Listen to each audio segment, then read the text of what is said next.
revolutionary socialist strategy. My name is Elizabeth Weiss. I'm the Federal Treasurer of Socialist Action, a member of the NDP Socialist Caucus Steering Committee, a past Secretary of the Toronto and York Region Labour Council, and a retired member of the Canadian Union of Postal Workers. We acknowledge that this event is taking place on Indigenous lands across Turtle Island, known as North America. I'm speaking to you from the unceded territory of the Mississaugas of the New Credit, the Wendat and Haudenosaunee people in a place called Toronto. We join in the fight for justice, recognizing that there can be no real reconciliation without restitution. That entails seizing the assets of the big resource corporations and returning them to the commons. We are delighted to welcome Emily Stairs, a leading member of Socialist Action, soprano vocalist, and music teacher based in Guelph, Ontario. She will sing the anthem of the Italian workers' movement, Bandera Rosa. Emily? Hello, everyone. Welcome. And I'm so excited to see you all here tonight and so excited to do some good learning from our wonderful comrades. So, as Elizabeth said, we're going to be singing Bandiera Rossa. I invite you all to sing along. I highly encourage it, but if you are going to sing along, do put yourself on mute. Otherwise, you'll just confuse the heck out of me. All right. Looking forward to it. Here we go.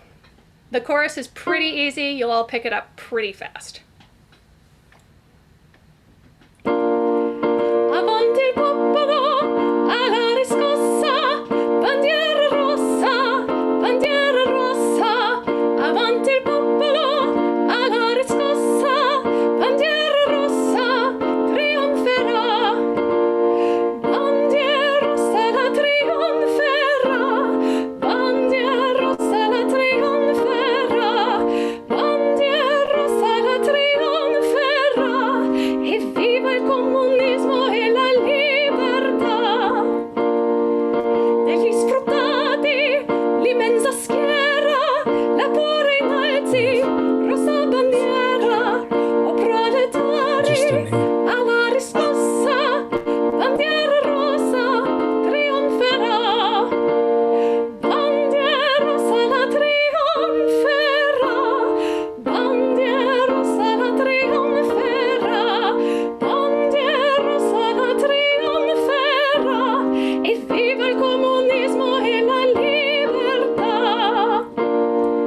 Dai campi al mare, alla miniera, all'officina, chi soffre e spera, sia pronto è l'ora della riscossa, bandiera rossa, trionferà, bandiera rossa la trionferà, bandiera rossa la trionferà, bandiera rossa la trionferà, e viva il comunismo e la libertà.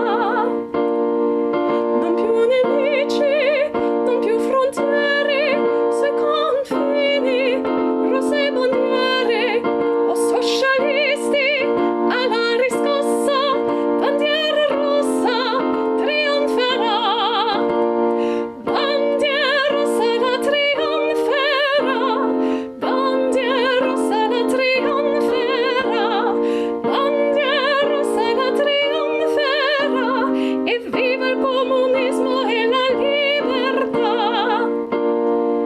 Falange audace, cosciente fiera, dispiega il sole, rossa bandiera, lavoratori, alla riscossa, bandiera rossa, trionferà. Last time. Bandiera rossa la trionferà, bandiera rossa la trionferà, bandiera rossa la trionferà, e viva il comunismo e la libertà.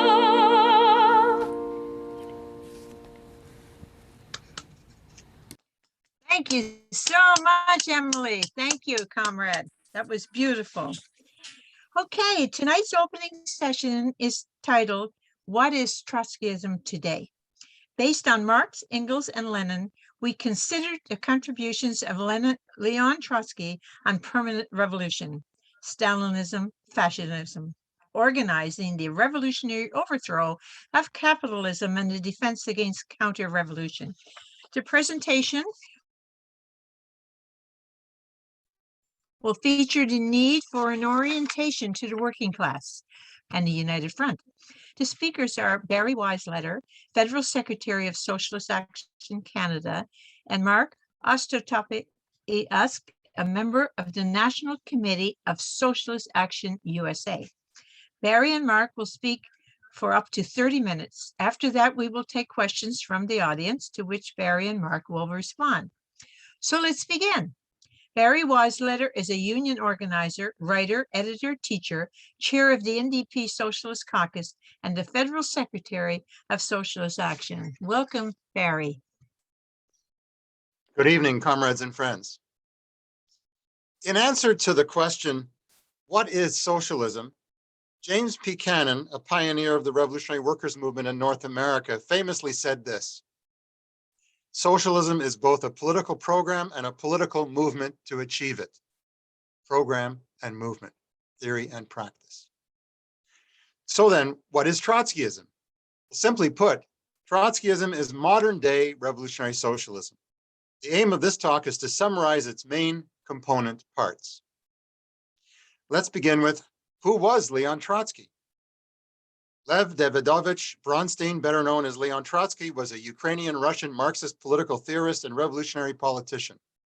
Born in 1879 to an affluent Ukrainian Jewish family in Yanovka, present-day Beroslavka in Ukraine, Trotsky embraced Marxism after moving to Nikolaev in 1896. In 1898, Tsarist authorities arrested him for revolutionary activities and subsequently exiled him to Siberia. He escaped from Siberia in 1902 and moved to London, where he befriended Vladimir Ilyich Lenin. In 1903, he stood between Julius Martov's Mensheviks and Lenin's Bolsheviks when the Russian Social Democratic Labor Party split. Trotsky played a central role in the Russian Revolution of 1905. After it, he was again arrested and exiled to Siberia. Once again, he escaped and spent the following 10 years working in Britain, Austria, Switzerland, France, Spain, and the United States.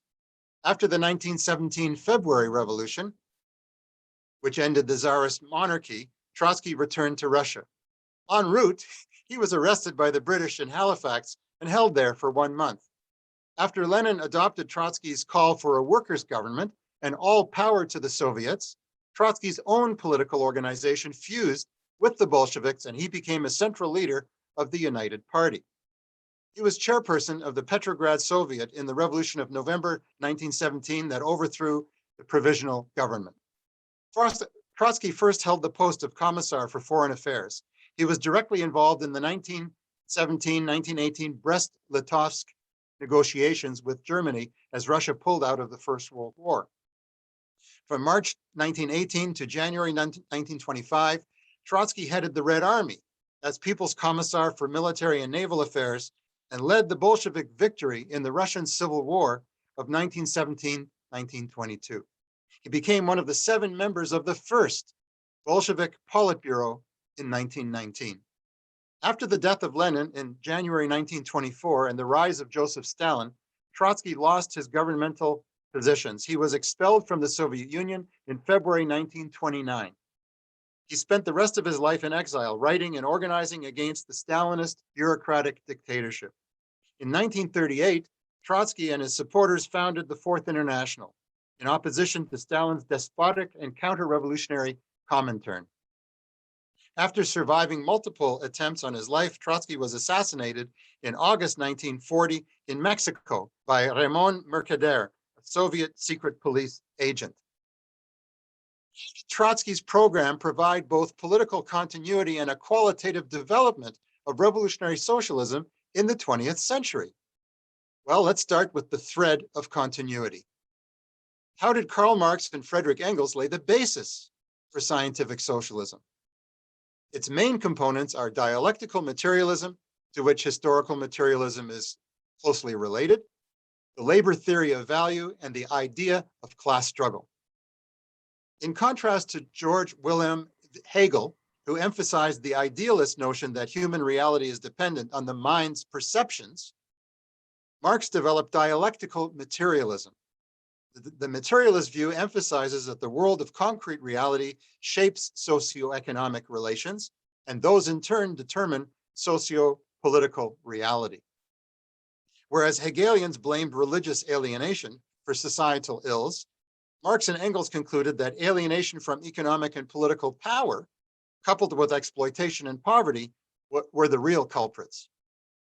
Marx and Engels thus explained not only why the world is the way it is, but also what action should be taken to change it. In Theses on Feuerbach, 1845, Marx wrote, quote, "The philosophers have only interpreted the world in various ways. The point, however, is to change it." Quote. Marx and Engels explained human history in terms of systemic processes based on modes of production. This refers to the ways in which societies are organized to employ their technological powers to interact with their material surroundings. Historical materialism analyzes the specific structure and development of the capitalist economy. It shows how competition leads to the accumulation of wealth in fewer and fewer hands. It shows how the anarchy of capitalist production leads to overproduction of useless things, repeated recessions and depressions, and the destruction of the natural environment. For his part, Engels applied a dialectical approach to the natural world in general, arguing that contemporary science increasingly recognizes the necessity of viewing natural processes in terms of interconnectedness, development, and transformation. This includes such factors as biology, geography, and ecology. The labor theory of value explains that the sources of all wealth are nature and labor. Human labor, which of course springs from nature, transforms raw materials into means of existence: food, clothing, shelter, etc.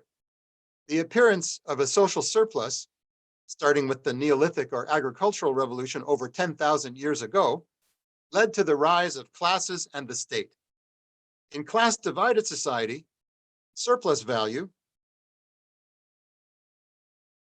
is the value produced by the labor of workers in excess of the wages that they are paid.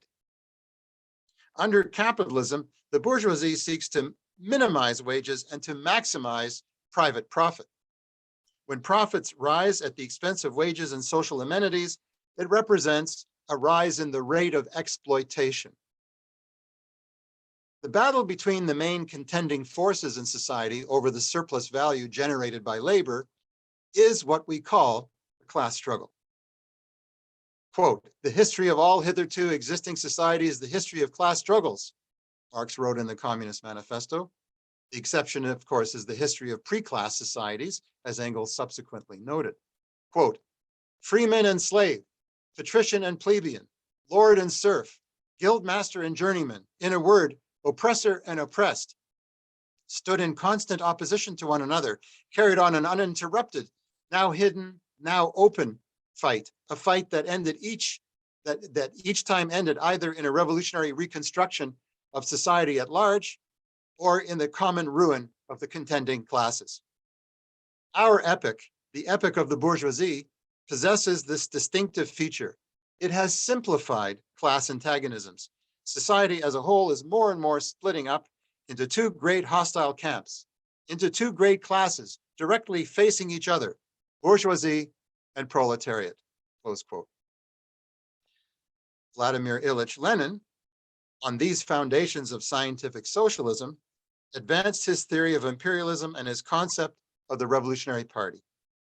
Lenin described imperialism as the highest stage of capitalism. Its main characteristics include the transition from free competition to monopoly production, the shift from the export of capital by the super rich as opposed to the export of commodities, and the division of the world between the great powers.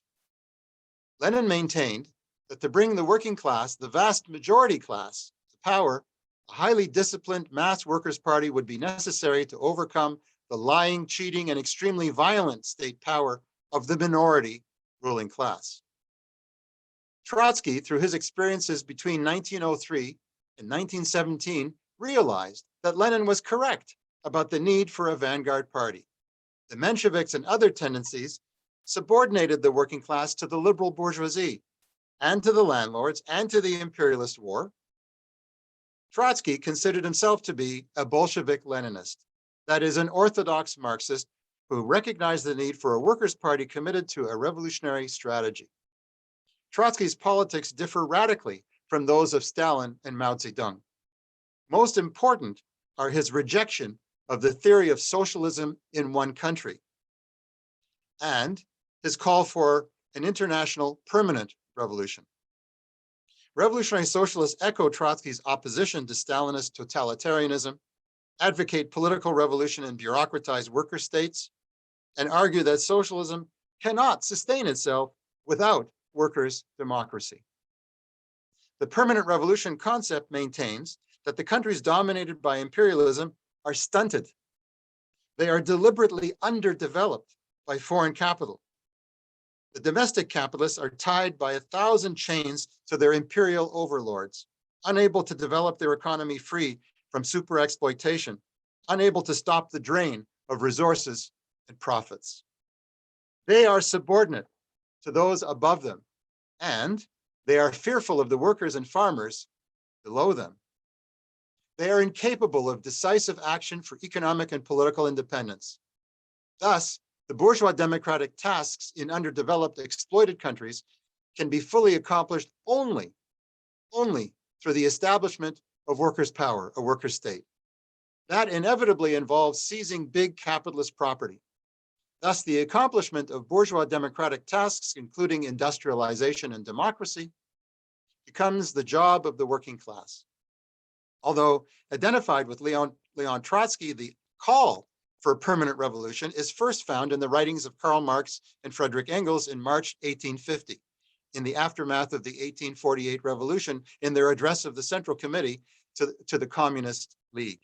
And I quote, "It is our interest and our task to make the revolution permanent until all the more or less propertied classes have been driven from their ruling positions, until the proletariat has conquered state power, and until the association of the proletarians has progressed sufficiently far, not only in one country, but in all the leading countries of the world, that at least the decisive forces of production are concentrated in the hands of the workers. Their battle cry must be the permanent revolution." Close quote. Once again, Trotsky's concept of permanent revolution is that in backward countries, the tasks of the bourgeois democratic revolution cannot be achieved by the bourgeoisie. Why? Because the bourgeoisie lives in fear that the working class will not stop at the front gates of capital. Any effort to limit or curb the aims of the working class only perpetuates the system of inequality, racism, and war, demoralizes the masses, and emboldens the ruling rich to roll back the workers' gains. Trotsky first developed this conception in collaboration with Alexander Parvus in late 1904-1905. And the relevant articles later collected in Trotsky's books 1905 and in the book Permanent Revolution, which also contains his essay, Results and Prospects. The miserable state of the third world, aggravated today by climate catastrophe and the global pandemic, shows graphically that capitalism offers no way forward. Trotsky was a central figure in the Comintern during its first 4 Congresses. He helped to generalize the strategy and tactics of the Bolsheviks to newly formed communist parties across Europe and beyond. From 1921 onwards, the United Front, a method of uniting revolutionaries and reformists in common struggle while winning some of the workers to revolution, was the central task put forward by the Comintern after the defeat of the German Revolution. After he was exiled and politically marginalized by Stalinism, Trotsky continued to argue for a united front against fascism in Germany and in Spain. So, what are the main elements of Trotskyism now that we've laid the foundations for scientific socialism? The main elements are: 1, working class political independence; 2, the struggle against bureaucracy, Stalinism, and fascism; 3, the tactic of the united front; 4, permanent revolution; 5, world revolution; 6, the necessity of a revolutionary workers' international. Let's look closely at those key developments one by one. Working class political independence is the principle of workers' independence from the capitalist class. It means no reliance on the capitalist state or on bourgeois parties and institutions. Workers should rely only on ourselves and on our own organizations. Yes, we fight for reforms. Yes, we form alliances with other forces, even with non-working class bodies and campaigns, such as in the climate justice movement today. But we do so as an independent working class party with full freedom of action. This means we act with full freedom of expression and the highest possible visibility. In the words of the manifesto, quote, the communists disdain to conceal their views, quote. Even when defending oppressed nations headed by bourgeois governments from imperialist intervention, Trotskyists place no political confidence in the parties or the institutions of capital. We say imperialist hands off oppressed nations, but we never give political endorsement to bourgeois governments, not even to left nationalist regimes like the one in Venezuela. The struggle against bureaucracy is many faceted. In class society, burdened by deep inequality and alienation, bureaucracy is inherent in the division of labor, including inside the labor movement. Capitalism fosters tension between mental and physical labor. It is necessary to combat bureaucracy consciously by limiting the wages of bureaucrats to the average wage of workers, by instituting accountability, the recall of officials, bottom-up authority, and by promoting the direct participation of the masses. Unlike left reformists, Trotskyists don't seek to join the bureaucracy. We seek to abolish it. Stalinism, notwithstanding the name, is not just about one very bad actor. Stalinism is the term that applies to the counter-revolutionary privileged bureaucracy that seized power in the Soviet Union in the 1920s. It triumphed due to the isolation and poverty of the world's first worker state.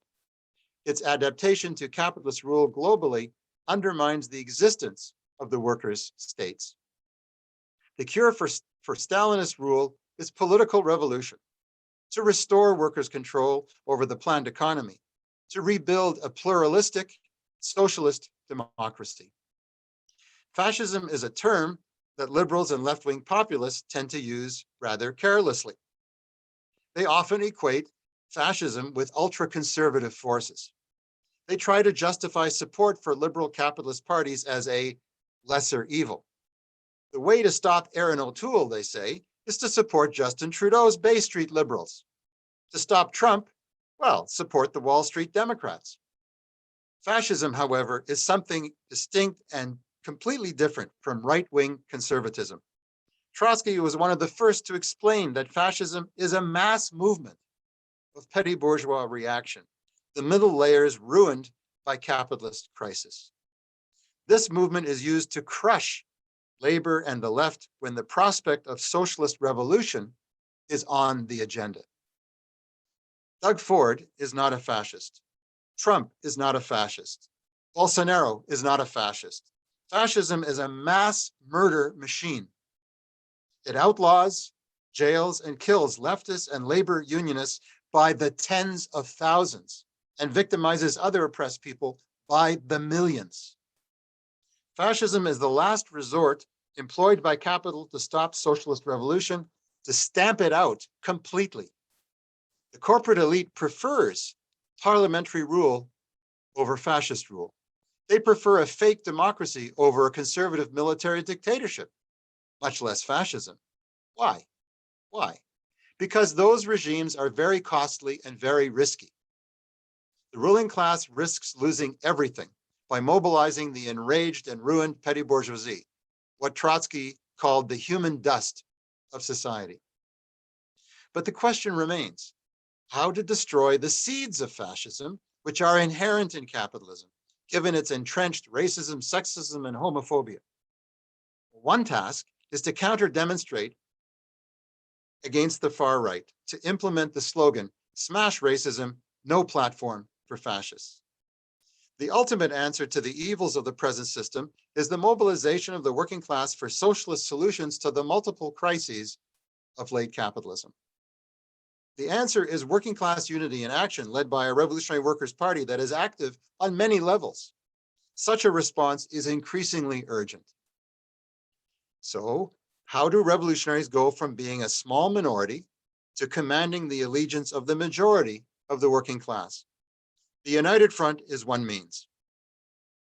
Revolutionaries aim to unite in common action with a wide array of workers and popular organizations where it is possible to agree on even one issue, on one set of demands, while respecting the right of one and all to present their own general views. The United Front maximizes the power of a relatively small and divided left.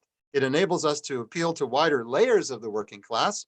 It allows different tendencies on the left to present their ideas in an open dialogue and to test those ideas side by side in the field of political practice. Permanent revolution, as I said earlier, is the means by which the working class fulfills the tasks of the bourgeois revolution and completes the transition to a socialist democracy. But this process cannot be fully achieved in one country alone. While the workers' revolution begins locally and captures power nationally, it can achieve socialism, that is a post-scarcity society, only on a global scale. Economic interdependence, not to mention the threat of internal counter-revolution and foreign intervention, impose on the working class the need for international solidarity and for a world revolution. To coordinate the efforts of socialist workers globally, the necessity of a Revolutionary Workers' International is evident. What is Trotskyism today, in the year 2021? Well, I'll tell you what it's not. It's not a hair-splitting sect that seeks ideological purity. It is not sectarian abstention from struggle exhibited by some so-called Trotskyist groups. Trotskyism today is the anti-imperialist United Front. It is exemplified by boycott, divestment, and sanctions against the Israeli apartheid state. It's for self-determination for Palestine, hands off Venezuela and Syria, no war with China, Canada out of NATO, cancel the new fighter jets and weapon sales to Saudi Arabia, destroy all nuclear weapons, starting with those in the USA and the EU. It is manifested in the workers' action movement. Socialist action, together with anarchists, independent radicals, and left social democratic workers, launched WHAM about 10 years ago. WHAM fights concessions bargaining and fights for union democracy and mass job action. It organized mass pickets at major postal plants in 2018 after Trudeau imposed strike-breaking legislation on the postal workers union. WHAM candidates for union leadership won up to 36% of the votes cast at the Ontario Federation of Labor Convention in 2019, and up to 17% of the votes at the Canadian Labour Congress Convention in June 2021. At the OFL convention just last week, WHAM candidates for the top 3 executive posts got 27%, 17.4%, and 21.6% of the votes, respectively. At the same OFL convention, WHAM led a revolt against ignorant and despotic behavior by the chairpersons. It set the tone for sharp criticism of the blatantly electoralist action plan, and it won a referral to demand EI for suspended non-vaccinated workers. As the major organized opposition to the pro-capitalist labor brass, you'd think WHAM would enjoy the active support of the rest of the left. Sadly, that was not the case. Groups like Fight Back, the International Socialist, Spring Magazine, Socialist Alternative, CPCML, Courage, and Socialist Project were absent or invisible. They declined to support WHAM. However, one opponent of socialist action was visible, the Communist Party. So what did the CP say? Well, I quote from their Facebook page, quote, "The ultra-left in the labor movement has seized the mic, so to speak, and its leadership slate repeatedly calls for immediate and unlimited general strikes. Of course, the political strike weapon is critical. Of course, but we know from the 1976 National Day of Protest and the 1996 Metro Days of Action, even a one-day general strike requires months of outreach, engagement, and organization. Reducing class struggle to empty sloganeering and rhetoric is a failed tactic that isolates the left from the mass of the labor movement and allows the right wing to consolidate itself by masquerading as a credible alternative." Well, we know very well that mass job action requires months of organizing but it begins by workers demanding general strike action to propel the organizing. It doesn't proceed by voting for the opponents of mass action, nor by backing the fake action plan of the OFL as supporters of the CP did. While they condemn empty rhetoric, the Stalinists concretely seek an alliance with the liberal wing of the capitalist class on a Canadian nationalist basis. They strive to join the labor bureaucracy. This is not a new phenomenon. During the centenary celebrations of the 1919 Winnipeg General Strike, which laid the basis for union recognition in Canada, the 2019 leader of the CP said that the Winnipeg General Strike was ultra-left and doomed to failure. So, why does the CP have an electoralist strategy? Because it aims to reform capitalism, not to abolish it. This is very clearly evident in the practice of Stalinist parties around the world, from France to India, to Africa, to Latin America. Got it, okay. Trotskyism today is manifested in the NDP Socialist Caucus. While the NDP itself is not socialist and never will be socialist, it is the only existing mass-based labor political party in North America. It's 3 million voters, it's 100,000 plus members, and its hundreds of thousands of affiliated unionists represent a break with the parties of Bay Street. The conflict of interest between the working class base and the party's pro-capitalist officials make the NDP a field of struggle for the revolutionary left. Socialist Action works with an array of leftists in the NDP to raise the red flag, to fight for a workers' agenda there. We do not leave the advanced workers in the NDP to the tender mercies of the pro-capitalist, pro-imperialist bureaucracy. At the same time, SA does not put all its eggs in one basket. SA is active mostly outside the NDP. Its policy concerning the NDP is, as Lenin said a century ago about the British Labour Party, 1% support, 99% criticism. At the OFL convention, together with WAM, SA campaigned for unions that engage in the class struggle, including mass job action, rather than reliance on capitalist politicians and elections. Those who misrepresent the policy and practice of SA do so to cover up their own sectarian abstention from the struggle for a workers' agenda. I mentioned the slogan, "No platform for fascists and racists."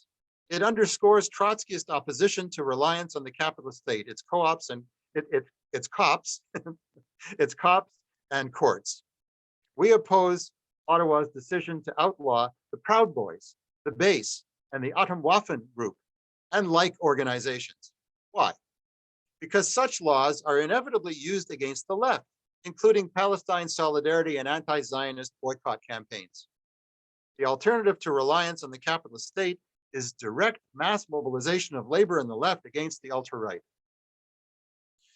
There are many more examples, actual and potential, of the United Front tactic applied by Socialist Action. SA seeks to field a candidate of socialist candidates.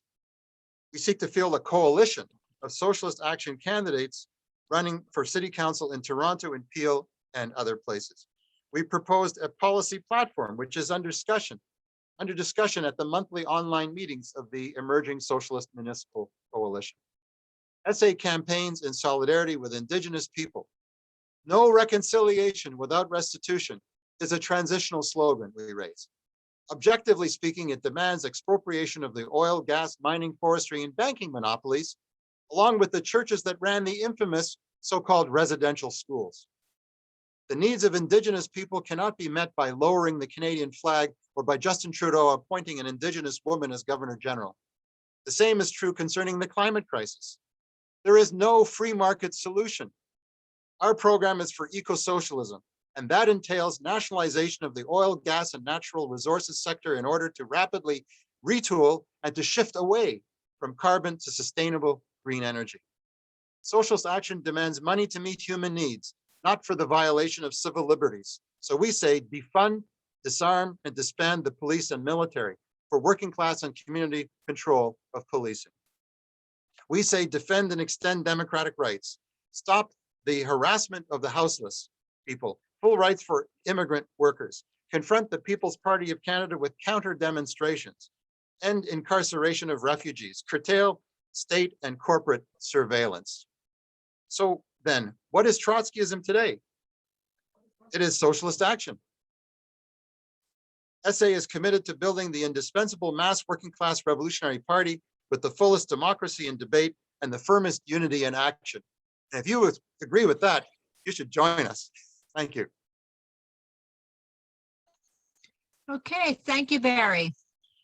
Our next speaker is Mark Ostapiak, and he is a rank and file trade unionist. He's also the leader and co-founder of SEIU Drop the Cops. And of course, he's a member of the National Committee of Socialist Action USA, and he is based in San Francisco. Welcome, Mark. Thank you. And thanks for organizing this. Very great talk.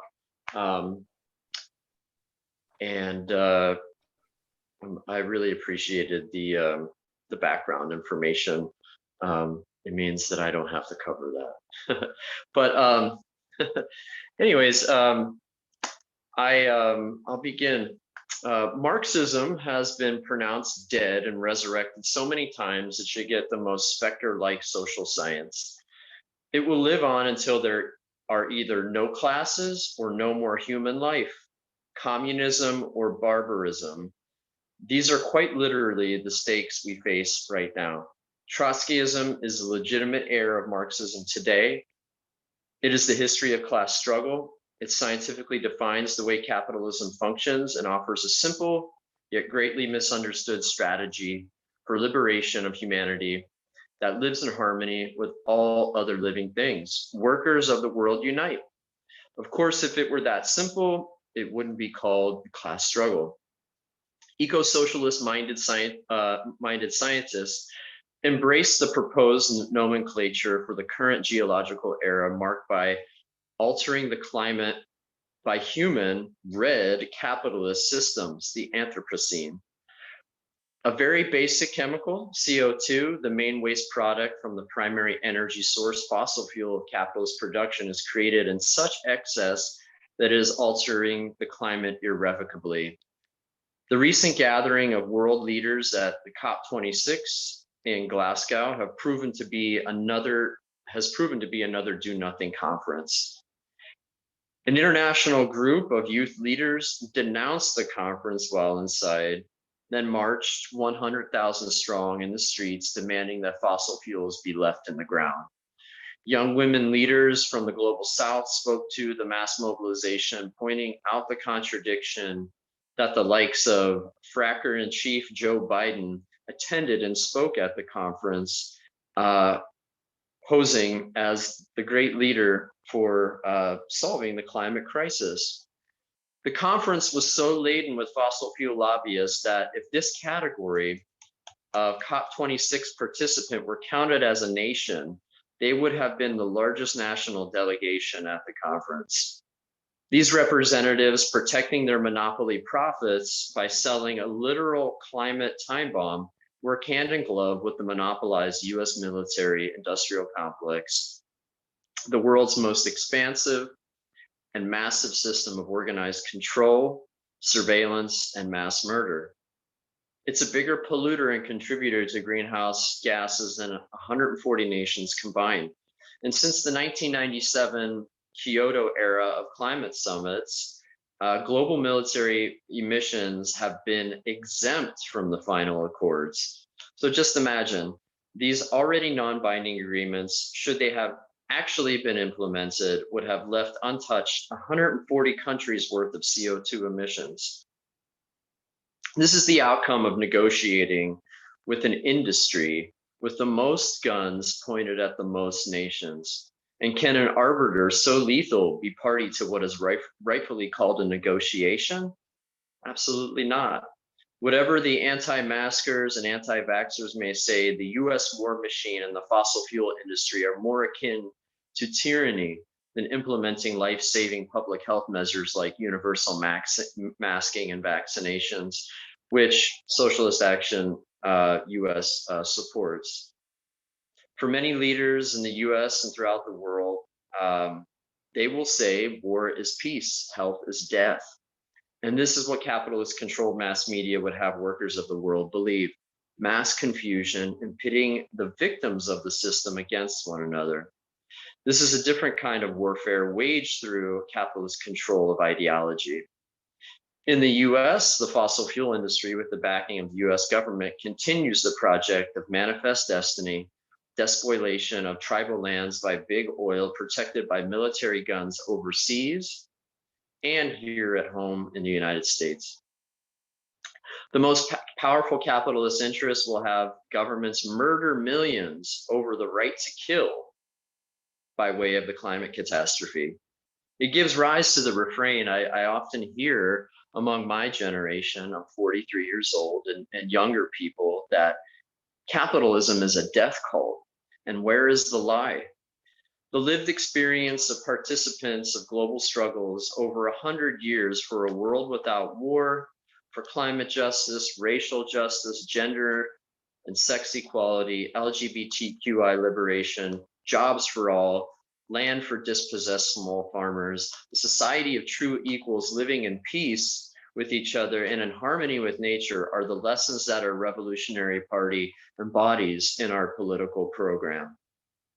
Our program defines a strategy of human liberation by turning the world upside down when, quote, the prisoners of starvation, as the International sings, arise and put themselves, the majority, in their rightful place in control of their own collective past, present, and future.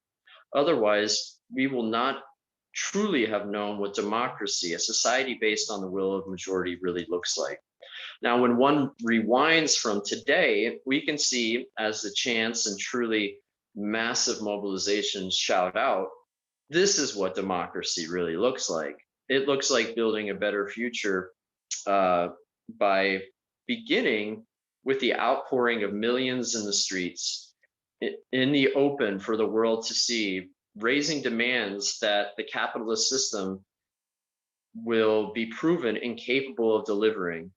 The Floyd mobilizations of 24 million in 2020 in the United States opposed to racist police violence against BIPOC and API communities. It looks like the uprisings taking place against US-backed dictators in Haiti. It looks like the 250 million small farmers in India protesting laws favoring big agriculture.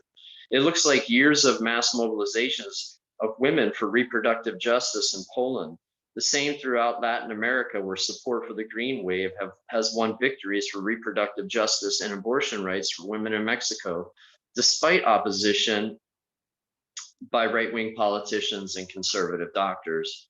It looks like the Yellow Vest movement in France. It looks like the Women's March of Millions in 2017 against rape culture that would send credibly accused rapists to the White House, first with Trump and then with Biden.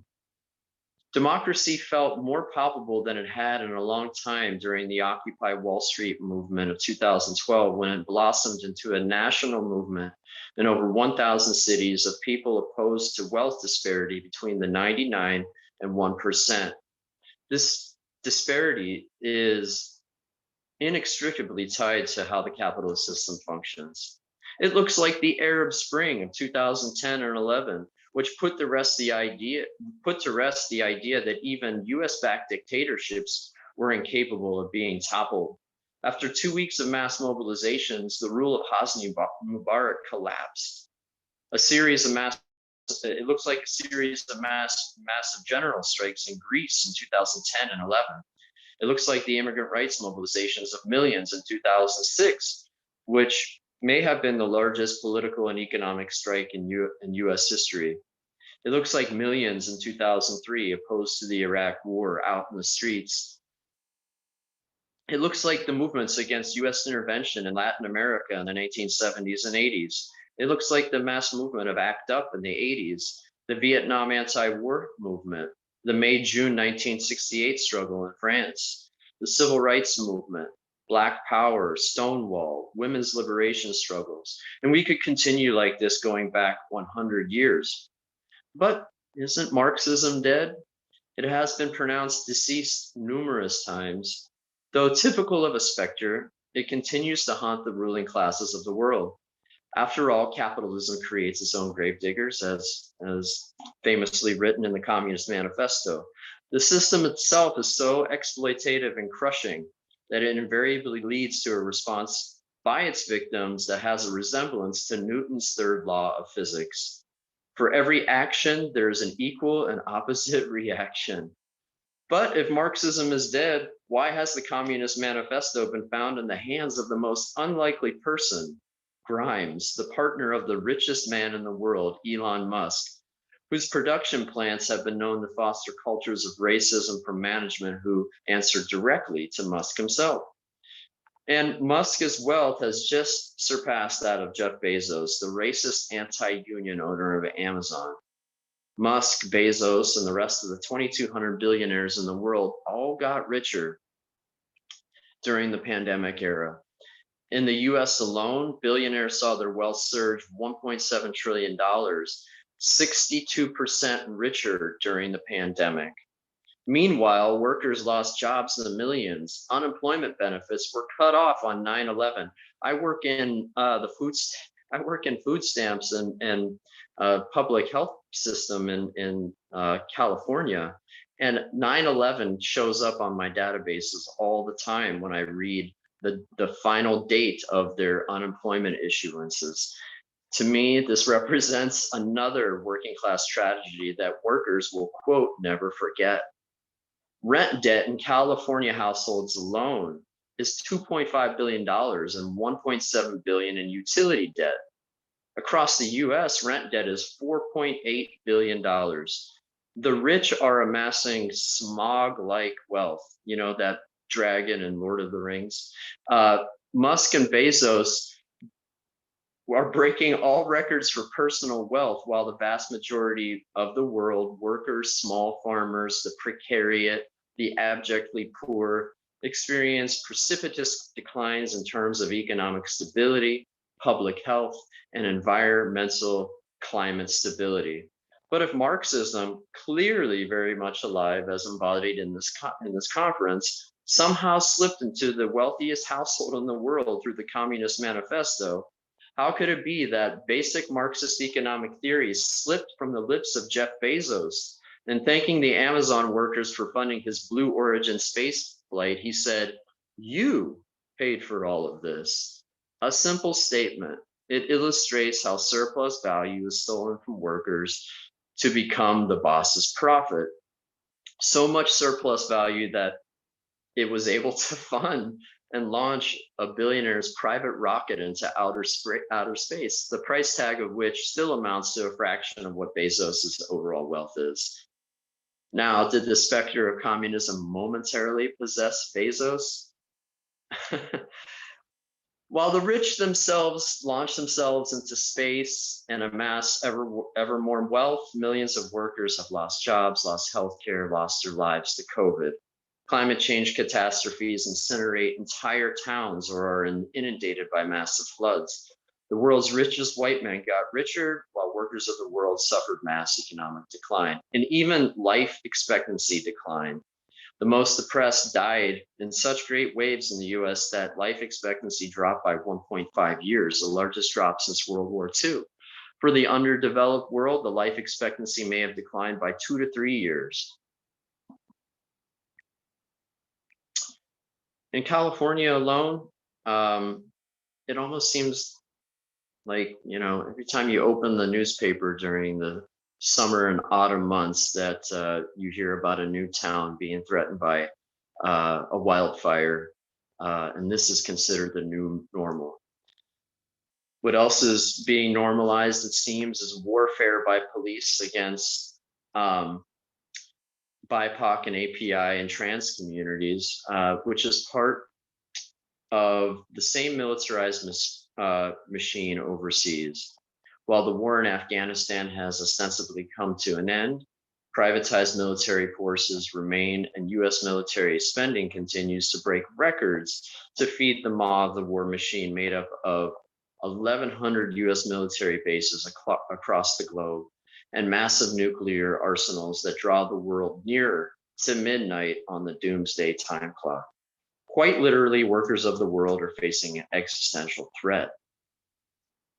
the likes of which have the potential to build a united front that can, and for the sake of all humankind will, quite literally need to shake the heavens. Above us, the atmosphere is racked ever less hospitable to support human life and vast swaths of living things, except for maybe the very cute and hardy tardigrade.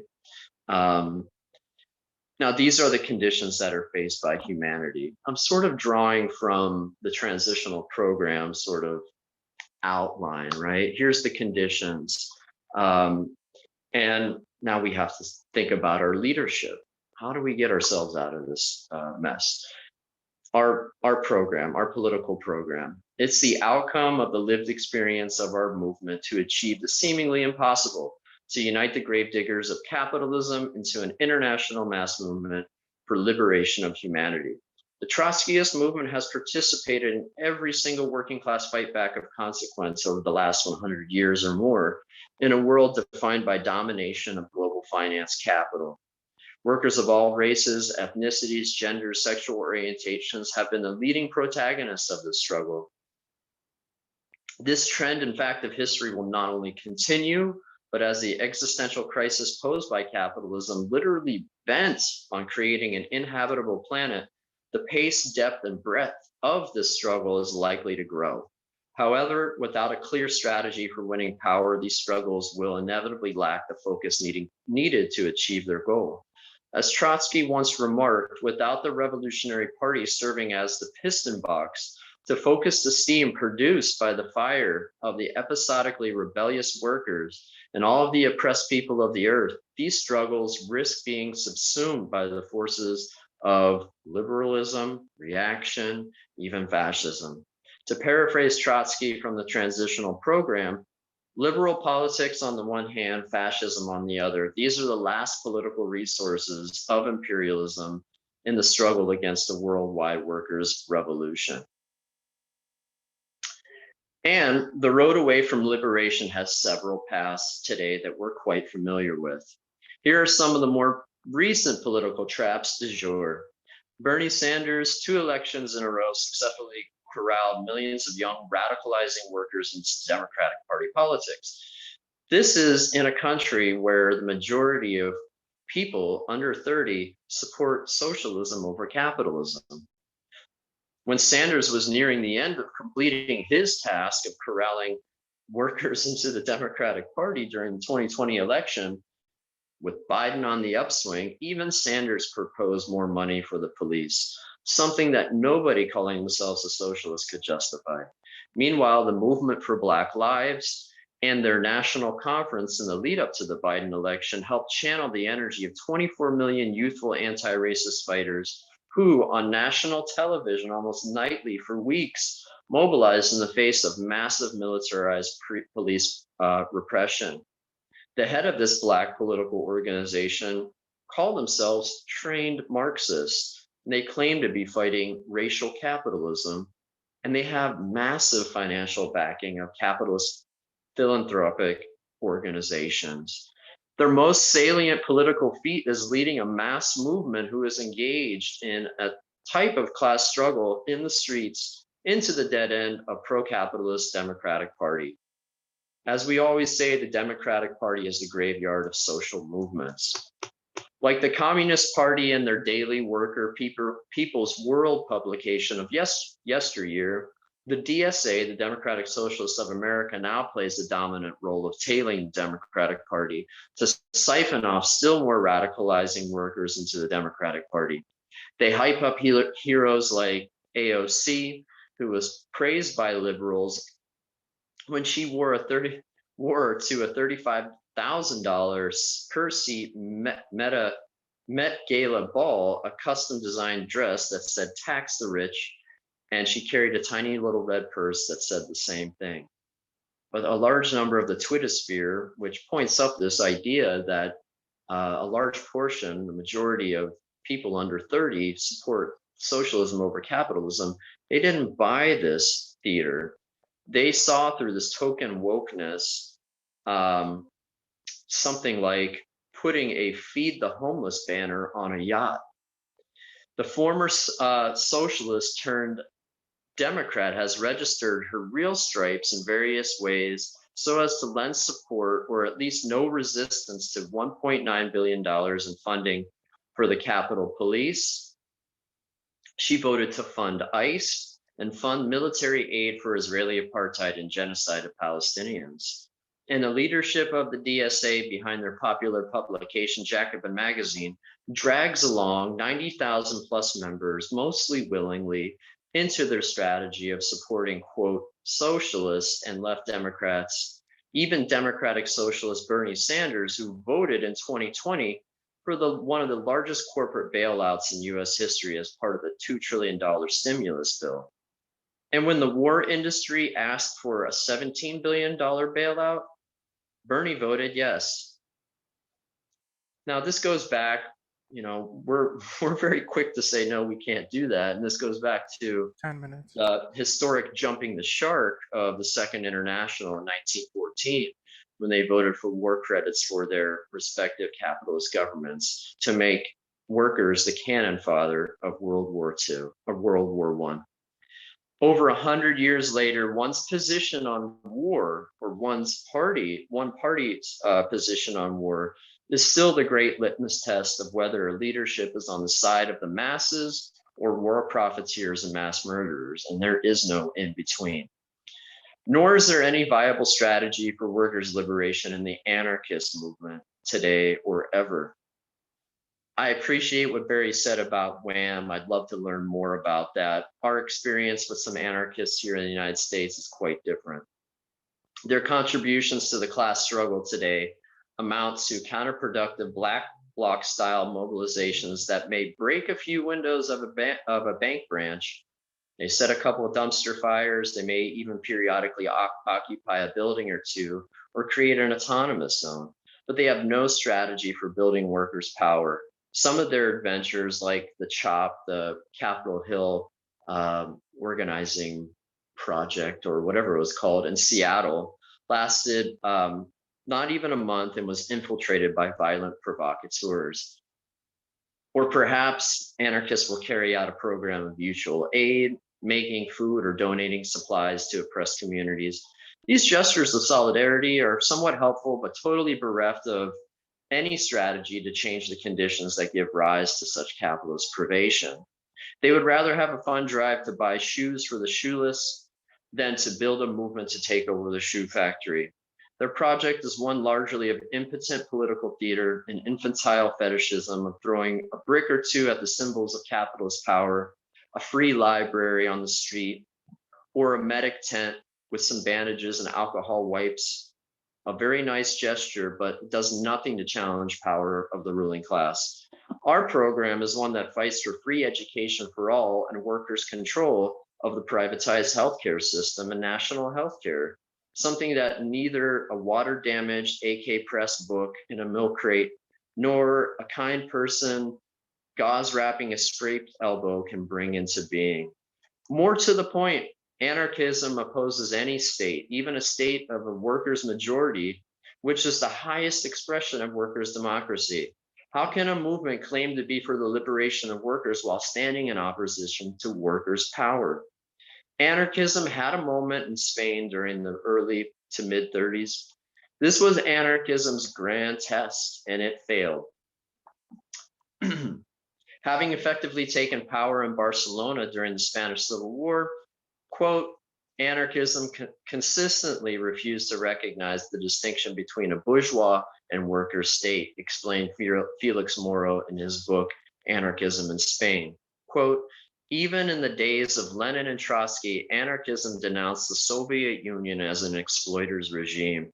Precisely the failure to distinguish between a bourgeois and proletarian state in Spain led anarchism into the ministry of a bourgeois state. The Spanish Civil War has clearly revealed anarchism as a variety of reformism. Striketober. We just lived through Striketober with thousands of US workers rising in strikes in healthcare, manufacturing, shipping, warehouses, mining, etc. Points up again the willingness of workers to fight back in the face of austerity, low wages, rising healthcare costs, long hours, and brutal working conditions. But if the combativeness of workers is on the uptick at the moment, the leadership of each and every single union is incapable of organizing the kind of militant fight back necessary to reverse the decades-long trend of decline of union power. When the AFL-CIO merged in 1955 or 54, 35% of the working class was in unions in the United States. Today, that number is 10% total, or 6% of the private sector. Meanwhile, every single union leader in the US supported Joe Biden, who handed the writing of the mass incarceration, slavery by another name, prison industrial complex, terrorism by police against BIPOC communities, the so-called crime bill in 1994, he handed that over to the police themselves. They wrote that bill. Today, Biden has pledged zero financial support for unions, but has pledged massive economic support for the historic strike breakers and the heirs of slave patrols, the police. 18,000 police departments across the country are set to receive $1.1 billion. The country's largest and most powerful labor unions join forces, not to write a program for rebuilding the labor movement, but to strengthen and protect the attack dogs of capital. The recent blueprint for public safety, which amounts to the police policing themselves, is a rehashing of the Los Angeles Internal Investigations Unit, the LAPD, created after the Rodney King beating. Today, the Los Angeles police are infamous for their racist gangs of vigilantes they have in their ranks who murder with impunity as a rite of passage to join groups like the Executioners, the Reapers, the Spartans, and the Banditos. You can look this all up. The recent defeat of the Bessemer Amazon Workers Union Drive was a combination of the power of Amazon and the weakness of the retail, wholesale, and department store union. But more generally, the defeat was a testament to the bankruptcy of a strategy which is copied by every single union leadership in the country, which is threefold. 1, political subordination to the Democratic Party. 2, having zero confidence in the ability of the working class to shut down the country and fight back. And 3, an ahistoric and wholly declassed view that playing junior partner to the boss and maintaining the stability of an inherently crisis-ridden capitalist economic system is the path to working class progress and prosperity. What I've just described is Trotskyism, in my view, and I think in view of my party, in a nutshell. It's the ability to clearly and frankly critique the objective conditions of the working class and the understanding that the current strategy of the leadership of masses in the unions is totally incapable of reversing the decades-long decline in working class power.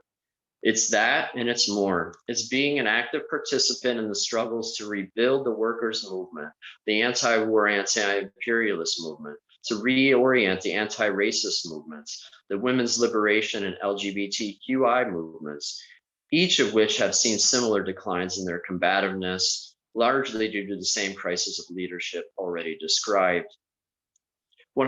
This is the history of socialist action and its predecessors in the Socialist Workers' Party over the past 100 plus years. And it begins with the conquest of power in Russia in 1917, when the Trotskyist Leninist strategy of workers' emancipation led to the victory of workers and farmers in the Russian Revolution through the program of the Bolshevik Party. They understood that the provisional government that took power in 1917 could not, by virtue of its political leadership made up of so-called socialist conciliators of the capitalist order, they could not solve the problems of the day: land for the peasants, bread for the masses, and freedom from imperialist war and plunder. The Bolsheviks tirelessly opposed the Menshevik social revolutionary political support to Russian warmongers represented by the Kerensky regime, and called for something that seemed to go against the orthodox view of Marxism espoused by the likes of Karl Kautsky, once the father of Marxism, which was basically, we have to go through, the stages theory. We have to develop capitalism in underdeveloped Russia before we can get to socialism. Barry did a great job. I appreciate that of describing permanent revolution. So this in 1917, in the Russian Revolution, this seminal and historic period is the foundation of Marxism in action in the modern era.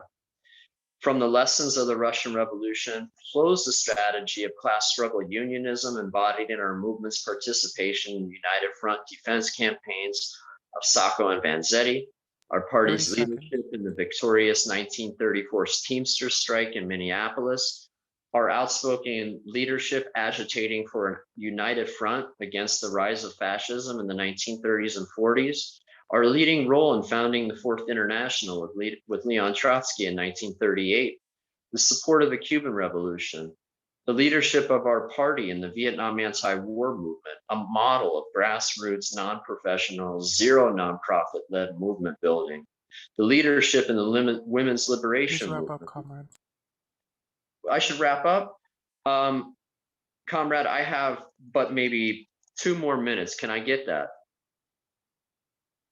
Am I over time? Yeah, sorry, I was saying like 10 minutes and 5 minutes, and sorry I did not. I'm sorry, I didn't hear it. Am I over time? Okay, yes, you are. Yes, you are. And we're really short on time, but if you I'll leave can it at do that. 1 minute, I'll give you 1 minute, comrade. Oh, thank you so much. I just want to wrap up by saying that in the recent period, Socialist Action has been a leader in the work of anti-racist struggles like the movement to free Mumia, our leadership in the United National Anti-War Coalition, our leadership in the struggle for free speech and to free Julian Assange, our work to build climate justice mobilizations, and our leadership in SEIU Drop the Cops, and our role in planting a flag in United Front fashion as leaders in the organizing the only conference of union workers opposed to the Blueprint for Public Safety in the No Cops, No Exploitation Conference. We put out a newspaper, and if people want to check us out, please go to socialistaction.org. I have 14 different books that I would like to share with people. I'll put it in the chat that hopefully people can check out and learn more about our struggle. You know, and just to end, if everything that I said is revolution, I say make the most of it. We have nothing to lose but our chains. Thank you. Okay, thank you, Mark.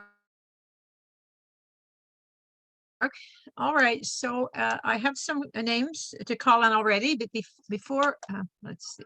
Yes, I'm not muted. Okay, but before I call on the first 3 people to ask their questions, I am going to bring greetings from our comrades in Mexico. It says, "Dear comrades, please accept warmest greetings from the Socialist Unity League in Mexico.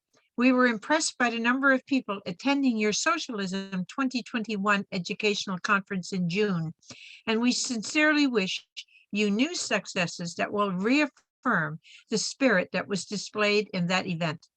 We will also be very happy to continue our collaboration and communication. Long live Socialist Action, League for Socialists in Canada. Long live Socialist Action USA." And it's from Jaime Gonzalez on behalf of the Socialist Union League in Mexico. Okay, so now, comrades, we're going to go to our questions, and we have 3 speakers so far. And if you want to speak, just put your hand up, and one of the spotters will let me know and put your name in the chat.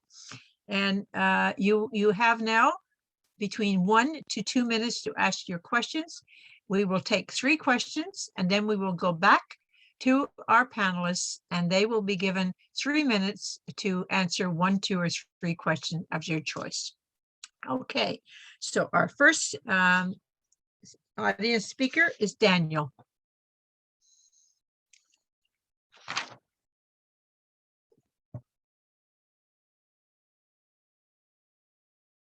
No? Okay, so let's move on to Abhishek.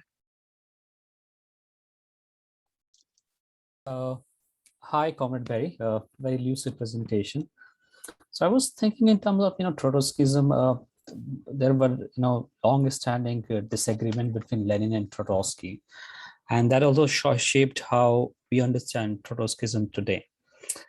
So a bit of thought on that. And second, I was thinking in terms of permanent revolution that really marks a very defining feature of Trotsky's idea of how to bring in the revolution. So isn't the idea of Trotsky's revolution much more relevant for the societies which have not really yet reached advanced stages of capitalism? So yeah, that's a bit. Thank you.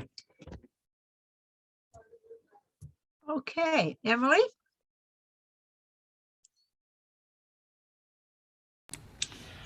Hello. I have two questions. I'll ask my first question. So when participating in struggles, when this particularly United Front struggles, when is it appropriate for our participation to be covert rather than overt, and for us to play a less visible role? And I have a second question, but I'll wait until the next round to ask that. Okay, thank you, Emily. Mark? Markel? Hi. So my question is about degrowth. What is the Trotskyist analysis of the degrowth movement, and should it be part of the struggle for eco-socialism? Thanks. Okay, so that's the three questions. I still have other speakers on my list. I will come back to you. Now we will go to our panelists, and we will start with Mark, and then Barry. You have up to 3 minutes each to respond. Mark? Okay, thanks. On the question of permanent revolution, I invite people and encourage them to come tomorrow to hear more about the question on permanent revolution. It does have special importance for societies that have not achieved advanced stages of capitalism, but it is not necessarily specific to those societies. United Front struggles, when participating in United Front struggles, when is it appropriate to be covert versus open? In my opinion, I think that what Barry said earlier, quoting Marx, we disdain to keep our views, silent or secret. I believe that in order to win people to our banner and to our party for emancipation of humanity, we should be in the open. There was a debate in the U.S. movement early in the 20th century around being a underground party versus an out in the open above ground party, and certainly that was during a period of mass, maybe the Palmer raids and things like that. But ultimately, the party decided to be open with their views. Perhaps I'm not capturing or I misunderstood the question, but as far as the degrowth movement, I like to say that most of the waste that we see is due to the massive waste that capitalism creates through overproduction, through an undemocratically decided productive system where workers have no say in how to organize production. And I think that should workers, in line with the climate movement and the movement against pollution and the distillation of our planet, that degrowth would be part of that, but not at the expense of workers having a dignified life. I'll just leave it at that. Thank you, Mark. Barry, 3 minutes. Right, great questions, and Mark, a terrific presentation. I think we were bookends, the same library. So to take up these questions, first of all, Abhishek's question, thank you very much. When you referred to the Lenin-Trotsky disagreement, this is a disagreement that faded into history, but was misrepresented and distorted by Stalin subsequently. So Lenin and Trotsky disagreed temporarily about two things. Number one, the class nature of the revolution to free the Russian, the Tsarist Empire workers and peasants, and the kind of organization required to lead that struggle to victory. Lenin advanced the slogan for the democratic dictatorship of the proletariat and peasantry. And this was his slogan through the early years of the 20th century, right up until April 1917. The democratic dictatorship of the proletariat and peasantry really represents a two-class government. But the question is, can the peasantry have a distinct class interest, or is it incapable of that because of its dispersed character? And the idea that the working class must be allied with a peasant party that represents something other than socialism means a fundamental obstacle to social transformation. It meant an obstacle even to ending Russia's participation in World War I. It meant the impossibility of basic land reform, land to the tillers. So Lenin saw after the February Revolution in 1917 that the capitalists in the government were a fundamental obstacle to social progress. And so he abandoned that slogan in favor of all power to the Soviets. That was Trotsky's slogan. He argued in terms of permanent revolution, combined and uneven development, that it is necessary to leap over the capitalist stage because the capitalists will block any progress even towards modernization of the economy, industrialization, and basic democracy. So Lenin came to Trotsky's perspective on that, and Trotsky embraced Lenin's revolutionary party model, the Bolshevik party, a democratic centralist party, a party that is profoundly democratic, but once a decision is taken, carries out that decision in action collectively. I don't think I have time to answer the other questions. I'll do that next round. Well, there will be more questions. Okay, so I now have my mute. Okay, the next three questions will be from Ellen and Carrie and John. So the question from John Sanderson, I will read out, and then I will go to Ellen and Carrie to ask their question. The question from John Sanderson is, how would Trotskyism seek to avoid erecting systems of bureaucracy? Wouldn't any system implemented also carry with it bureaucratic elements? Okay, Ellen? That's me? Hello? Yes, there's you. Okay, sorry. Yes. Rose, thank you very much. Has COP26 shown that the guilty governments of the world won't change and won't address the real issues? And does this mean that we have, in order to deal with the upcoming climate disaster, that there's no alternative but for people to take matters into their own hands and organize a mass movement for change? Not just challenging the corporate polluters, the big ones, but making changes on the ground. And by that, I mean in people's schools, their workplaces, and community centers. Is there a role for some form of direct action? Thank you. Thank you. Carrie? Yes, thank you. My question is for our presenter, Mark. It's regarding the Black Lives Matter. I was wondering whether the Black Lives Matter right now is still. This is what I come to know, but I'm not sure how factual the information is. Reportedly, that Black Lives Matter is now working with big corporations to provide engagement services. So that's something that I would like to know from a U.S. perspective. And in relation to that question is there something that a socialist action in Canada and the States can do to bring Black Lives Matter on board with the principles of workers and the revolution. Okay, thank you, Carrie. We'll go back to our panel once again, and we will start with Barry and then Mark, and you once again have 3 minutes to answer 1, 2, or 3 questions. Okay, some more great questions. Thanks very much, comrades and friends. John asks, how can we avoid or curtail bureaucracy? Well, this is one of the great problems facing the working class in the transition to socialism, and even in the existing labor movement today, as I intimated.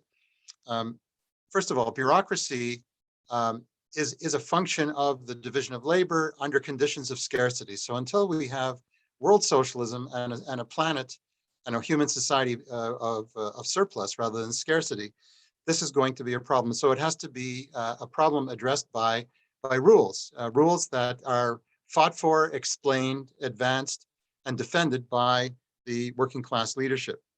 The first way to combat bureaucracy, of course, is to deepen and extend the revolution, not to hold it back in compromise with the capitalist rulers, foreign or domestic.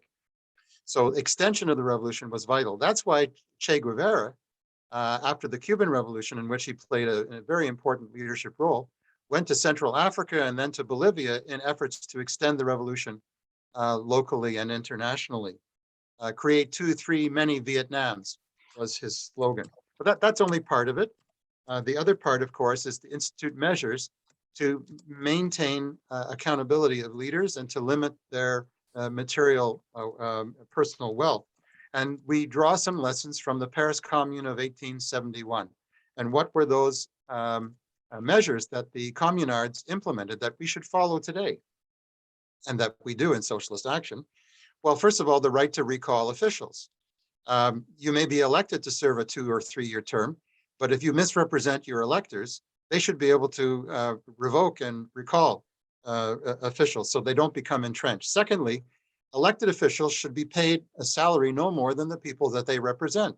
In other words, if you want to be a political leader, you want to do so on the basis of the value of your ideas and not as a pass to an upper level of the upper social strata.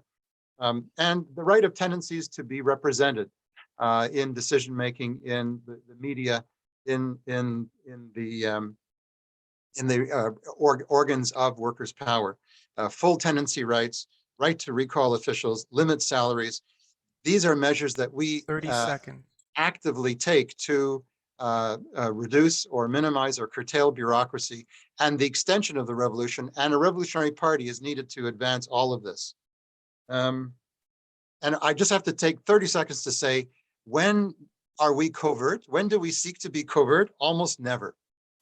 In the unions and in the NDP, where it is a challenge, Socialist Action, working with its allies in the Workers' Action Movement and the Socialist Caucus, are very, very open to the dismay of the right-wing leadership. Secrecy is not helpful in explaining the need for revolutionary change. And so we avoid it like the plague. We disdain to conceal our views, and we organize openly wherever we possibly can. And in alliance with other leftists, especially those who try to limit, the physical presence of revolutionary socialists, we defy such rules, and we say we are here openly to engage in a democratic dialogue. Thank you. Okay, Mark, 3 minutes. Okay, thank you. I had a wardrobe change there in the middle of that. I decided to slip into something more comfortable. So good questions, thank you. Barry answered the bureaucracy one very well. Yes, from the Paris Commune, that example, and that was then basically brought into the modern era, if you will, in Lenin's State and Revolution, who said as much, immediate recall of the leaders. And, our party works in much the same way. The democracy that we have is unmatched, total participation of the ranks in our, the disillusion of the elected leadership at our conventions, and the ranks decide, our political program.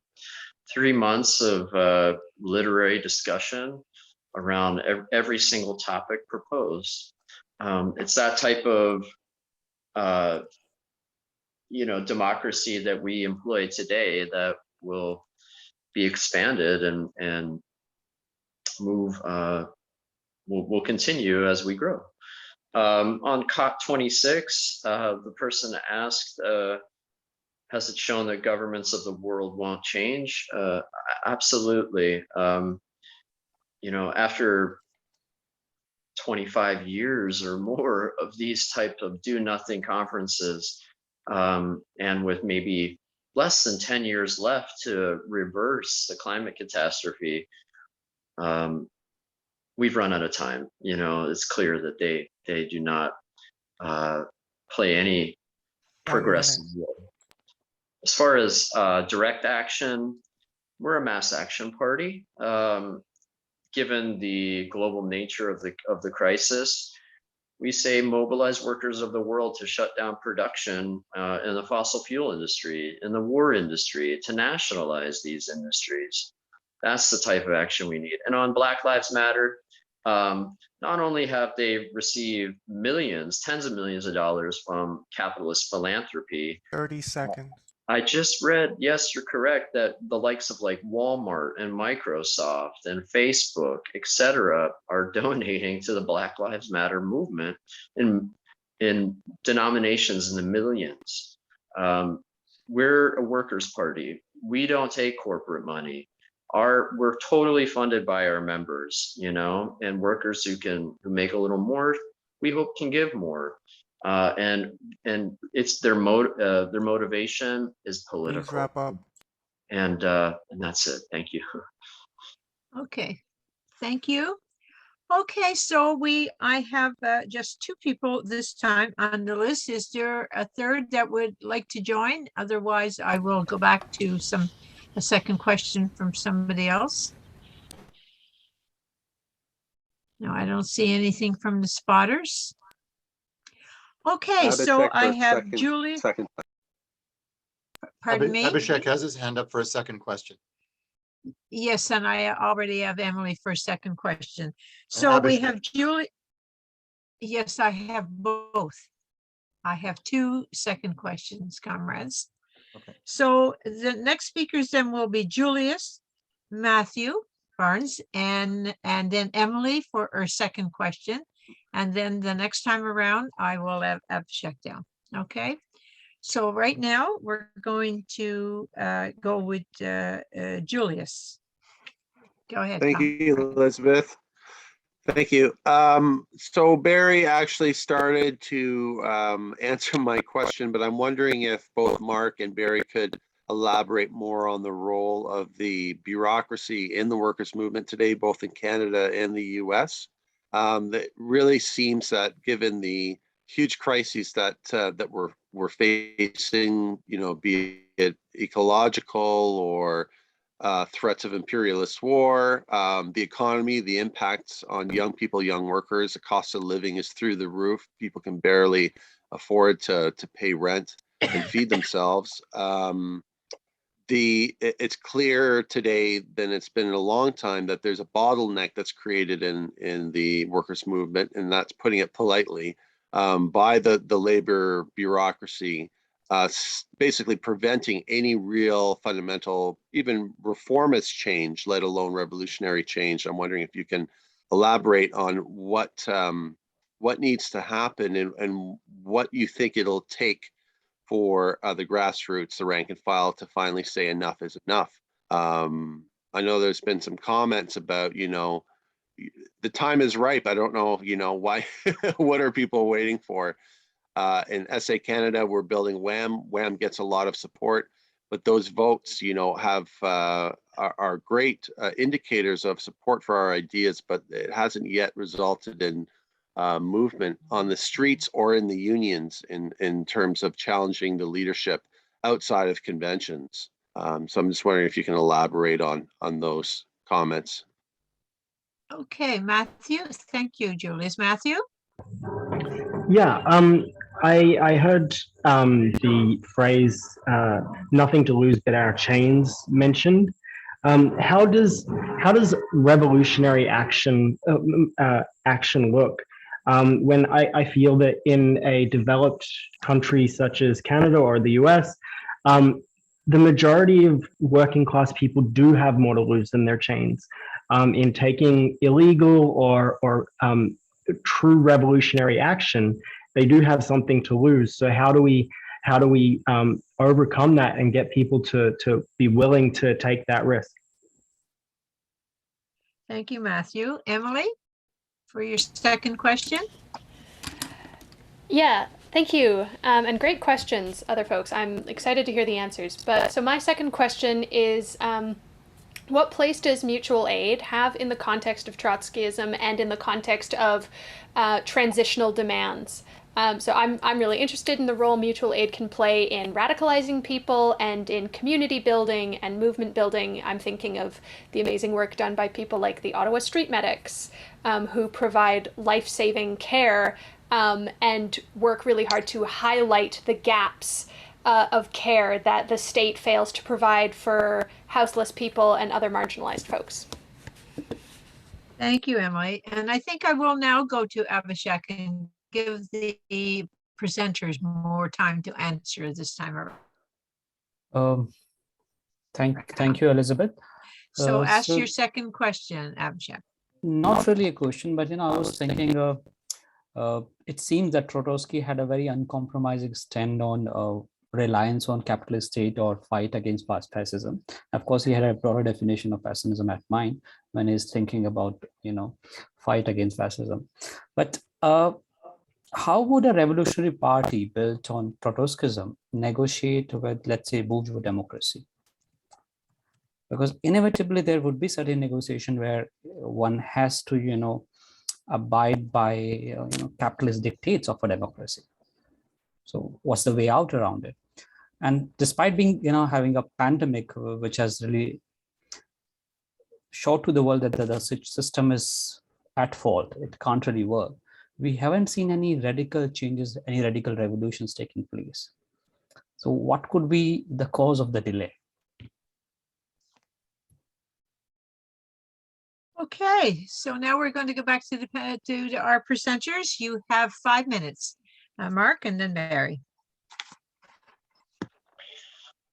Okay. Well, the role of the bureaucracy in the United States is,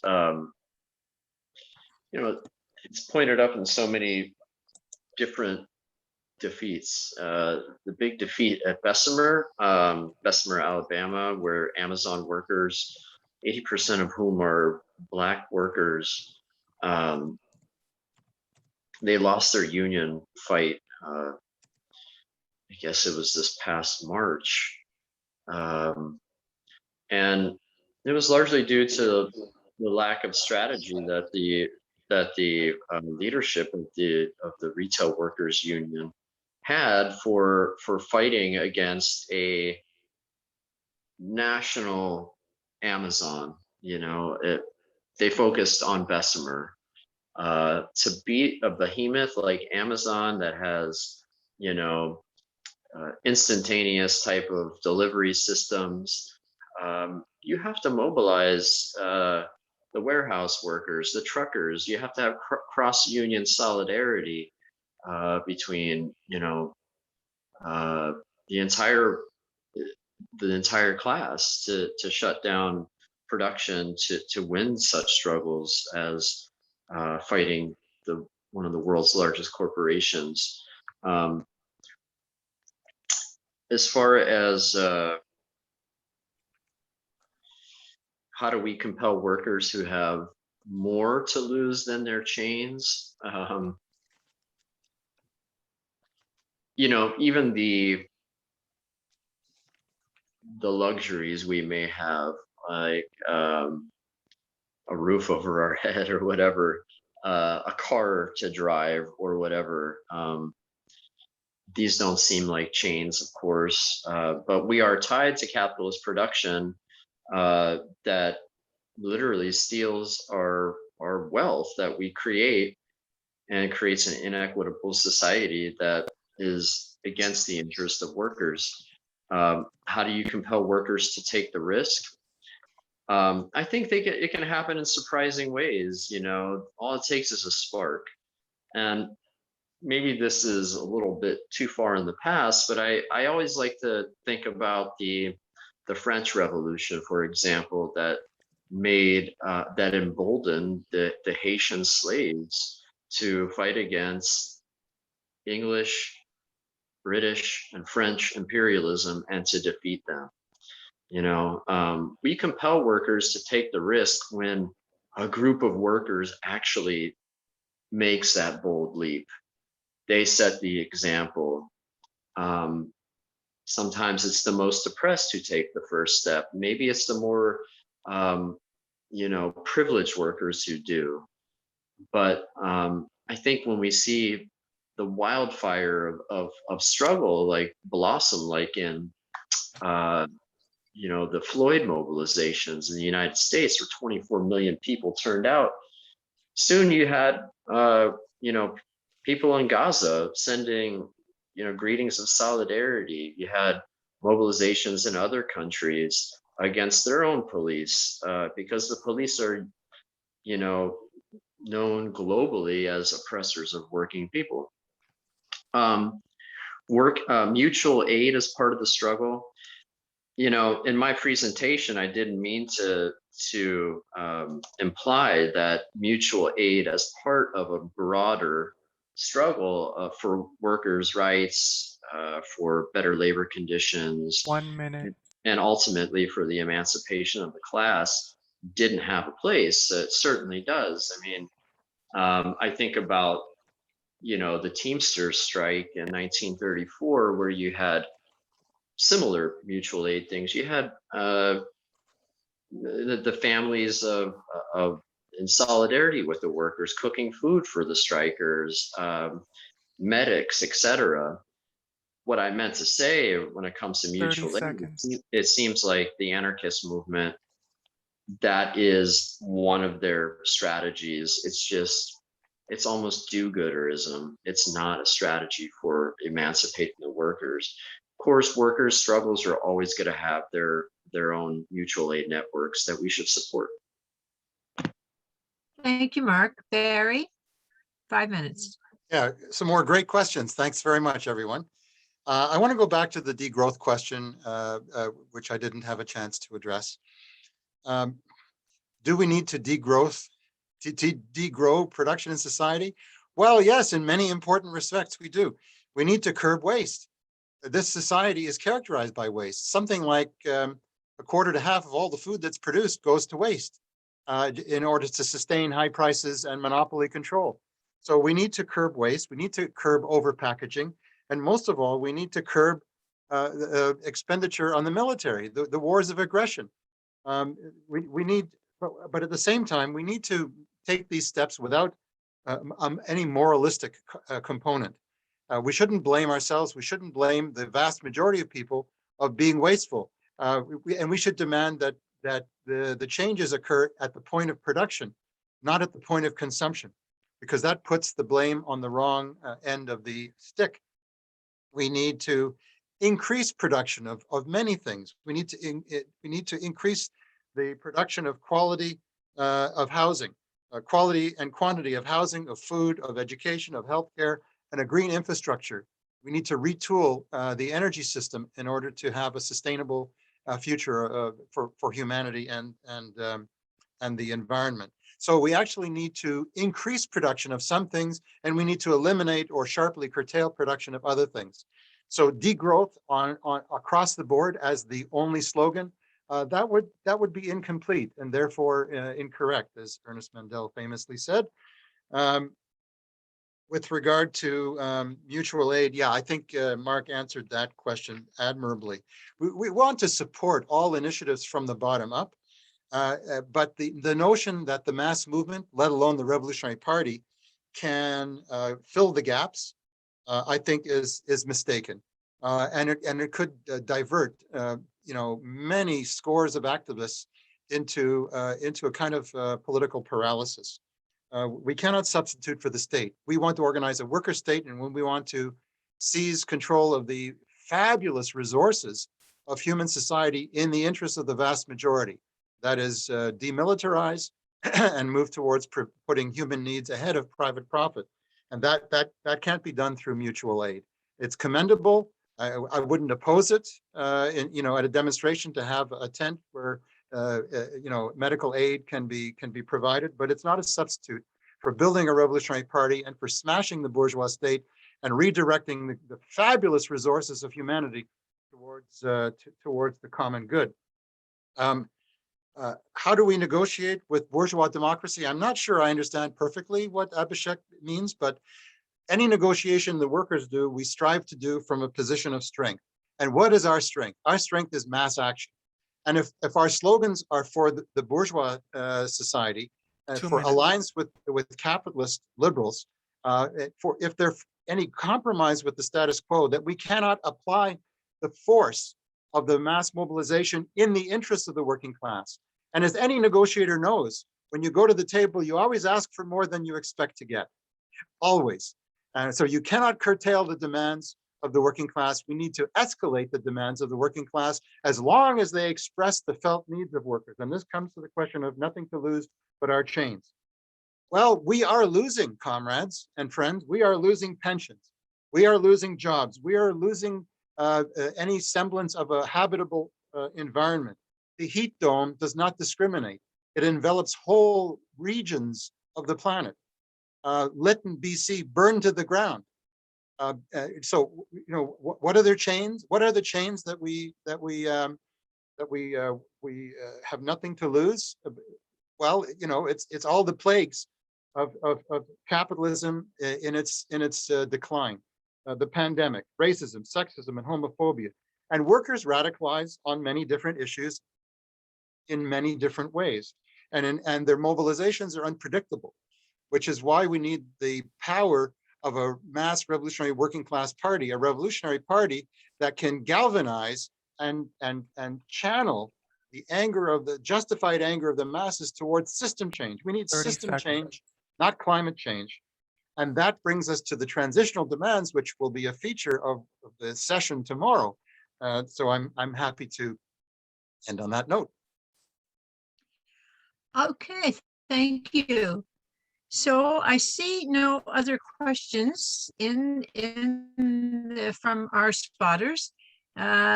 So this is your last chance for one or two. So get your hands up fast. Okay, I see no other questions. The spotters haven't given me any names. So what I'm going to do is I'm going to go back to Mark and Barry. Mark first, if they missed out on something or want to add a little more because they didn't have time, you each have 3 minutes each to do so. So Mark. Great, thanks. I think 3 minutes will be ample time. The thing that I missed out on is I wanted to say that, I'm not an expert on this stuff. I mean, Trotskyism, well, he and I share an ethnicity. I'm of Ukrainian descent. We definitely don't share the power of the mind. I mean, Trotsky was just 100% always going in the class struggle. I work for a living, I go to the office every day. I do food stamps and public health benefits for the poorest people in California. And it's hard work. So I don't always have the time and energy to do like Trotsky did. So I wanted to do something that I actually learned from my job training and every other kind of training that I've had. If you don't know the answer, know the resources that you can tap into.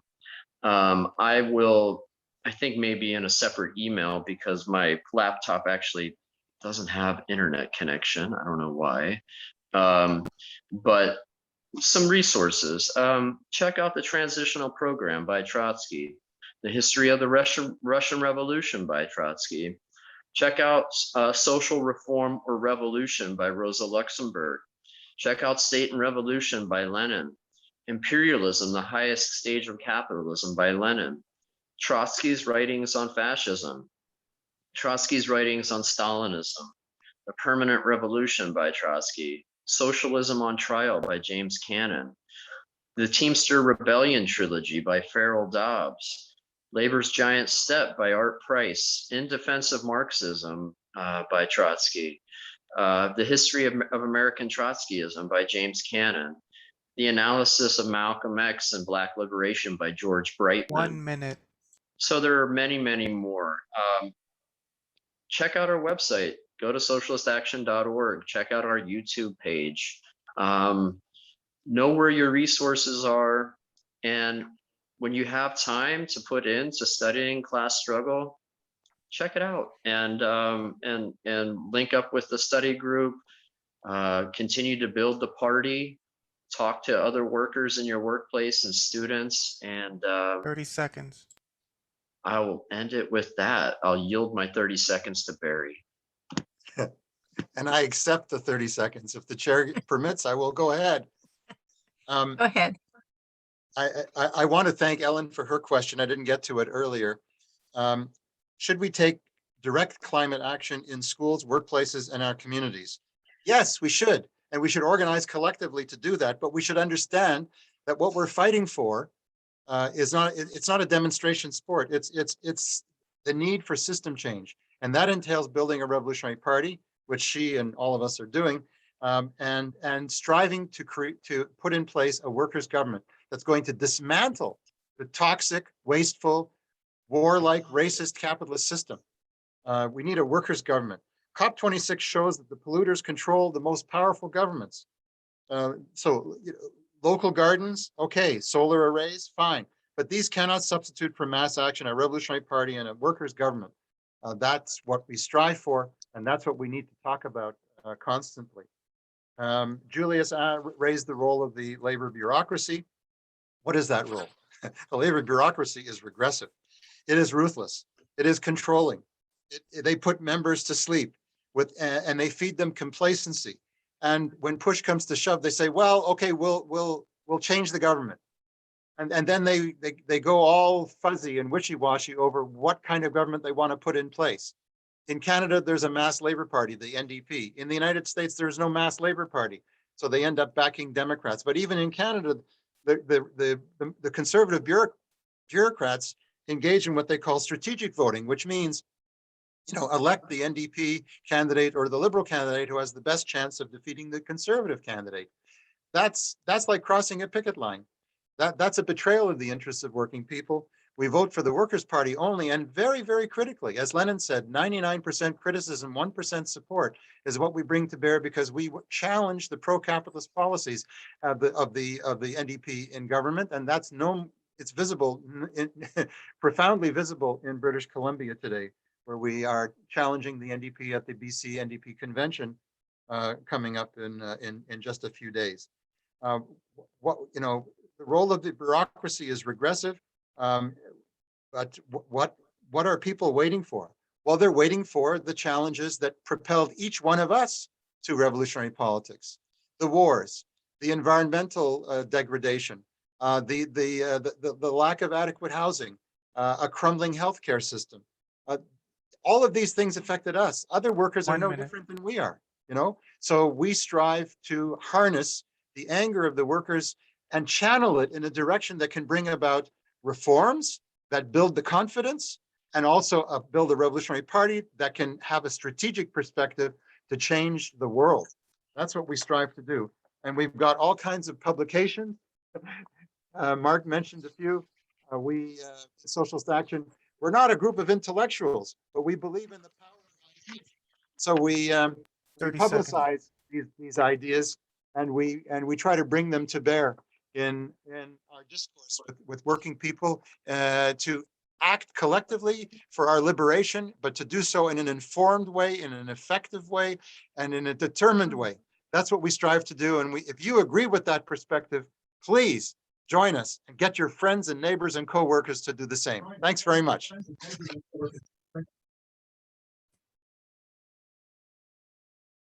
Yes, Carrie, I see your hand, but I already cut off the speakers list because we're running out of time. But if you want to make an intervention for 30 seconds, go ahead. Oh, thank you, Elizabeth. I appreciate it. I'm special. So I had a silly question. Yes, you are. Thank you. Yeah, so I had a silly question that in terms of eco-socialism, that obviously, the COP26 to COP50 can go. I mean, nothing's gonna change. So if us people were to take it into our own hands, for example, just park our car in the middle of the highway and then call it a strike, is it something doable? Is there a means to do it? Barry, you want to take 15 seconds to answer that? Comrade Curie, everyone, it's all possible, but don't try to do it by yourself. You need an organization. You need to convince your tenants union, your co-op, your local union at the workplace, your neighbors, your friends, people in the NDP, people in the Workers' Action Movement, people in the environmental movement, in the feminist movement, in the gay liberation movement. You need to convince your friends and build a network. And that's what Socialist Action specializes in doing, in the application of the United Front in our time. Bring together everyone possible, run candidates for city council, and never stop fighting. Always mobilize. Mobilize for the Tigrayan people. Mobilize for all the oppressed people in the world. Thank you, comrade. Imperialist intervention. We don't want him to go on another 2-hour speech, Carrie, so we'll stop there, okay? All right. So special thanks to everybody. I'm so glad to see we were up to about, I think, 52 people at one time here. So this is great. And of course, a special thanks to Barry and Mark, as well as our technical producer, our timekeeper, and our spotters. So please consider being a supporter of Socialist Action newspaper, which we will send to you online. To fill out the form, and hopefully we will get it. We will send you online right now. To fill out the forms, just visit our website at www.socialistaction.ca. And in Canada, right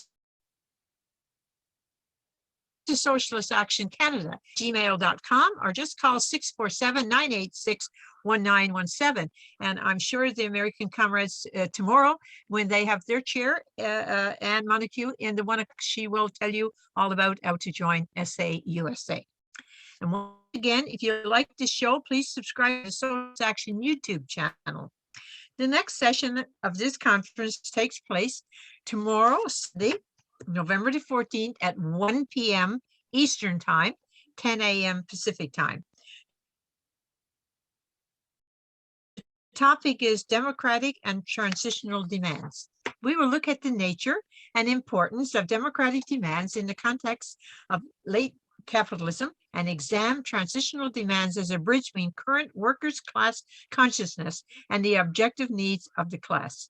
The speakers are Daniel Turade in Toronto, Flo Shade in BC, and Lisa Leuenberg, a leading member of SAUSA based in Minneapolis. So that's tomorrow. And as I said, Anne Montague from USASA will be in the chair.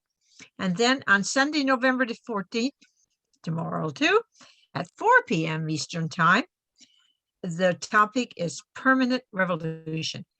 What is the theory of permanent revolution? The allied concept of combined and uneven development. Examples include the Anti-Imperialist United Front. The speakers are Gary Porter on Vancouver Island, British Columbia, and Jeff Mackler in Oakland, California, and I will be back as your chair. So I hope that we will see you all tomorrow, sharp at 1 p.m. So have a good evening. Bye for now. Have a good night, everybody. Thank you. Okay. Good night. Good night, everybody. See you tomorrow.